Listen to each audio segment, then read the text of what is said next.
दिल को दर्द में दबा लीजिए, लेकिन जब दर्द ही दिल हो तो क्या कीजिए। ये कहना था मिर्जा गालिब का और आज उनका जन्मदिन है। आइए हम उनके बारे में कुछ जानते हैं। Hello everyone, welcome to the channel अदरीनिका। शायद ही कोई ऐसा हो जो गालिब को न जाने। शायर तो अच्छे हैं पर बदनाम बहुत हैं। ये शेर है मिर्जा असदुल्ला बेग खान का, यानी जिन्हें लोग गालिब मिर्जा के नाम से जानते हैं। दुनिया के सबसे मशहूर शायरों में से एक मिर्जा गालिब का जन्म आज ही के दिन 1797 में आगरा में हुआ था। गालिब उनका पेन नेम था। इसी नाम से वो शेरो शायरी करते थे। गालिब को उर्दू, अरबी और फारसी भाषाओं का ज्ञान था और वे उर्दू और फारसी दोनों भाषाओं में ही शायरी और गजल लिखते थे। गालिब के दादा उज्बेकिस्तान से भारत आए थे। 13 साल की उम्र में गालिब का निकाह नवाब इलाही शख्स की बेटी उमराव बेगम से हुआ था। शादी के बाद वो दिल्ली चले गए और वहीं बस गए, मगर उनकी जिंदगी मुश्किलों से ही गुजरी। गालिब के 7 बच्चे हुए, लेकिन कोई भी 2 साल से ज्यादा नहीं जी पाया।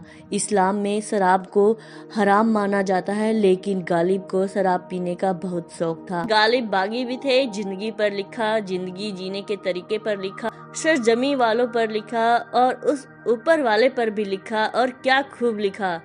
आज मॉडर्न दुनिया है, लेकिन उनके किस्से, उनके शायरे आज भी खुशबू बिखेर रही है। मिर्जा गालिब बहादुर शाह जफर के दरबार के शाही शायरों में शामिल थे। मिर्जा गालिब ने 1827 में दिल्ली से कलकत्ता का सफर किया।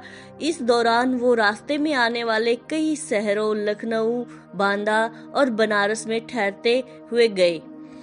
वो बनारस में करीब 2 महीने रुके थे। सफर मुकम्मल होने के 30 साल बाद 1861 में अपने दोस्त मिर्जा शाह को लिखे खत में बनारस को याद करते हुए वो लिखते हैं कि बनारस का क्या कहना, ऐसा शहर कहाँ पैदा होता है।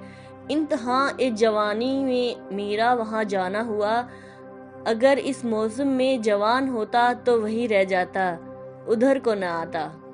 इसके अलावा उन्होंने बनारस पर फारसी जुबान में चिराग ए देर मसनवी लिखी, जिसमें कुल 108 शेर हैं। चिराग ए देर यानी मंदिर का दीप है। कहा जाता है कि गालिब ने जिस तरह से बनारस के लिए उतना खूबसूरत ना तो उन्होंने अपने जन्म स्थान आगरा के लिए लिखा और ना ही दिल्ली के लिए लिखा। मिर्जा गालिब लिखते हैं कि बनारस हर एक आत्मा को सुकून बख्शने वाली धरती थी। बनारस में कुम्हलाया हुआ क्या घास का एक तिनका और क्या कोई कांटा, सभी कुछ गुलिस्ता थे। उनकी मिट्टी भी इज्जतदार थी। वैसे तो ना जाने मिर्जा गालिब ने क्या सोचकर लिखा, लेकिन हमें इसे मजहबी मसलों पर एक गालिब का फलसफा भी समझे तो क्या बुरा है। वे सभी मजहबों का एहतराम करते थे और उन्होंने हमेशा इंसानियत, मोहब्बत और भाईचारे को सबसे ऊपर रखा। उस वक्त के हिंदुस्तान और बनारस में हिंदू मुस्लिम एकता जैसी चीजें बहुत ही नजदीक से उन्होंने महसूस किया और उन्हीं के बारे में लिखा। चलो वीडियो का अंत हम उन्हीं की एक शायरी से करते हैं।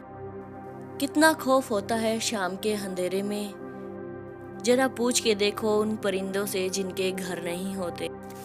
मैं नादान था जो वफा को तलाश करता रहा गालिब, यह न सोचा कि एक दिन अपनी सांसें ही बेवफा हो जाएंगी। Thank you for watching.